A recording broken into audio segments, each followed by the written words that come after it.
네, 오늘 딥다이브, 당신이 공유해주신 그 경영회계 입문서 첫 장을 한번 파헤쳐보려고 합니다. 네, 회계하면 뭐 숫자 나오고 복잡하다, 이렇게 생각하실 수 있는데요. 그렇죠, 보통. 잠깐만요. 오늘 이 시간 통해서 왜 이 관리회계라는 것이 그냥 회계팀 일이 아니고 당신 같은 의사결정자에게 꼭 필요한 도구가 될 수 있는지 그 핵심만 쏙쏙 알아보겠습니다.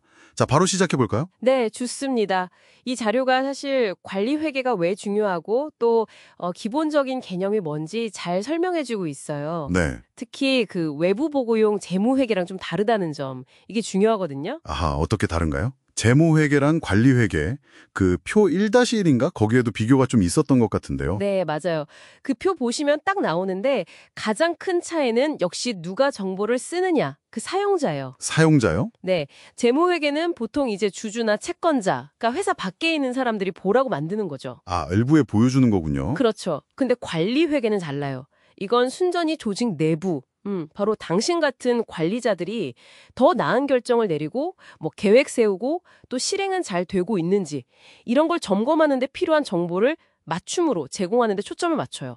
맞춤 정보. 그럼 뭐랄까, 재무회계처럼 그 GAAP 같은 엄격한 규칙 같은 건 좀 덜 따르겠네요. 네, 훨씬 자유롭죠. 내부 관리자한테 도움되는 게 중요하니까 뭐 GAAP 같은 외부 보고 규칙에 얽매일 필요가 없는 거예요. 그래서 과거 데이터는 물론이고 미래 예측치라든지 미래 예측이요? 네, 아니면 뭐 고객 만족도 같은 거 있잖아요. 그런 비재무적인 정보까지도 훨씬 자유롭게 활용할 수 있습니다. 의사결정에 도움이 된다면요. 와, 규칙에 덜 얽매이고 미래 예측까지. 내부에서 정말 유용하게 쓸 수 있겠네요. 그럼 구체적으로 어떤 역할들을 하나요? 이 정보가? 크게 보면 한 세 가지 역할로 나눌 수 있어요. 첫 번째는 이제 스코어 키핑, 점수 기록이죠. 점수 기록이요? 네. 우리 지금 잘하고 있나? 이 질문에 답을 주는 거예요. 목표랑 실제 성과를 비교해서 보여주면서 객관적으로 우리가 어디쯤 와 있는지 평가하게 돕는 거죠. 그렇군요. 성과 측정. 두 번째는 뭔가요? 두 번째는 주의 환기, 어텐션 다이렉팅이라고 하죠. 주의 환기. 뭔가 중요한데 딱 집중하게 만드는 건가 보네요. 맞아요. 마치 이렇게 문제가 있는 부분에 빨간 펜으로 동그라미 쳐주는 것과 같아요. 그 자료에 스타벅스 매장 예시 있었잖아요. 네네, 봤어요. 재료비 예산이 엄청 초과됐던. 네, 거기 보면 재료비 예산이 뭐 $2,500나 초과됐다. 이런 정보가 딱 뜨면 관리자는 바로 왜 이렇게 많이 썼지? 하고 그 문제 영역에 주목하게 되잖아요. 그렇죠. 바로 눈에 띄죠. 네, 이게 바로 그 예외 관리, 매니지먼트 바이 익셉션의 핵심이에요. 모든 걸 다 일일이 볼 필요 없이 계획에서 벗어난 중요한 문제, 즉 예외 사항에만 집중하는 거죠. 정말 효율적인 방법이네요. 모든 걸 다 들여다볼 수는 없으니까. 효율적인 관리가 가능해지죠. 그리고 마지막 세 번째 역할은 문제 해결, problem solving 기능입니다. 문제 해결이요? 네. 이건 이제 여러 대안 중에 어떤 게 최선일까? 이 질문에 답을 찾는 과정이에요. 예를 들어서 뭐 새 에스프레소 머신 들여놓을까 말까라든지 그런 결정들? 네. 또는 신메뉴 출시하는 게 이득일까? 아닐까? 뭐 이런 구체적인 의사결정 상황에서 각 대안마다 예상되는 비용하고 수익을 분석해서 최적의 선택을 하도록 돕는 거죠. 그러니까 단순히 결과만 기록하는 게 아니라 문제점을 찾아서 알려주고 심지어 해결책 찾는 것까지 돕는다. 이런 거군요. 맞습니다. 근데 이런 역할들이 꼭 재무팀에서만 하는 건 아니라는 말씀이셨죠? 그럼요. 그게 중요해요.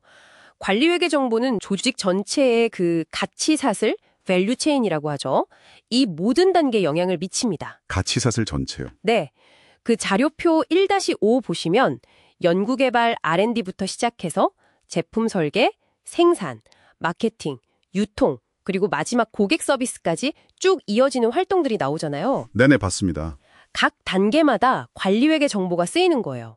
예를 들어 R&D 단계에서는 이 투자, 나중에 수익으로 돌아올까? 생산 단계에서는 어떤 방식이 더 효율적이지? 마케팅에서는 이 캠페인 돈 쓴 만큼 효과 봤나? 이런 질문들에 답을 해야 하거든요. 그때 관리회계 정보가 필수적인 거죠. 와, 결국은 다 고객에게 더 나은 가치를 제공하기 위한 활동들이고 관리회계는 그 과정 전체와 연결되어 있다고 보시면 됩니다. 와, 진짜 생각보다 훨씬 넓네요. 연구개발부터 고객 서비스까지 회계 정보가 다 쓰인다니. 그럼 이 모든 활동이 결국 고객 가치로 이어져야 하고 관리 회계가 그걸 가능하게 하는 어떤 나침반 같은 역할을 하는 거네요. 정확합니다. 그런 비유 좋네요. 나침반. 그리고 또 하나는 세상이 계속 변하잖아요. 그렇죠. 관리회계도 가만히 있으면 안 돼요. 계속 진화해야 합니다. 예를 들어 경제가 점점 서비스업 중심으로 가고 경쟁은 뭐 이제 나라 안에서만 하는 게 아니고 글로벌 경쟁이 심화되고 네. 기술도 발전하고요. ERP 시스템 같은 거. 맞아요. ERP 시스템 도입도 크고 또 뭐 JIT, 적시 생산 시스템이나 린 생산, 식스 시그마 같은 이런 비즈니스 프로세스 혁신들이 계속 일어나잖아요. 네네. 효율성 높이려는 노력들이죠. 그렇죠. 이런 트렌드에 맞춰서 관리회계 시스템도 계속 변화하고 발전해야 더 정교하고 진짜 쓸모있는 정보를 제공할 수 있게 되는 거죠. 뭐 예를 들어 JIT 시스템은 재고를 거의 안 가져가니까 그와 관련된 재고 비용 정보를 더 정확하게 추적하는 그런 방식이 중요해졌고요. 그렇군요. 환경 변화에 맞춰 회계도 계속 진화해야 한다. 그럼 이런 변화 속에서도 이건 정말 변하지 않고 중요하다 하는 가치가 있을까요? 아, 당연히 있죠. 그건 바로 윤리입니다. ethics. 윤리요. 네, 이게 왜 중요하냐면 관리회계 정보는 사실 그 정보를 받아보는 사람이 정보의 품질을 직접 검증하기가 어려워요. 아, 그렇겠네요. 내부 자료니까. 네, 그래서 정보를 만드는 사람, 즉 회계사의 어떤 정직성, 전문성 같은 높은 윤리적 기준이 정말 필수적입니다. 그 미국 관리회계사 협회 IMA라고 있거든요.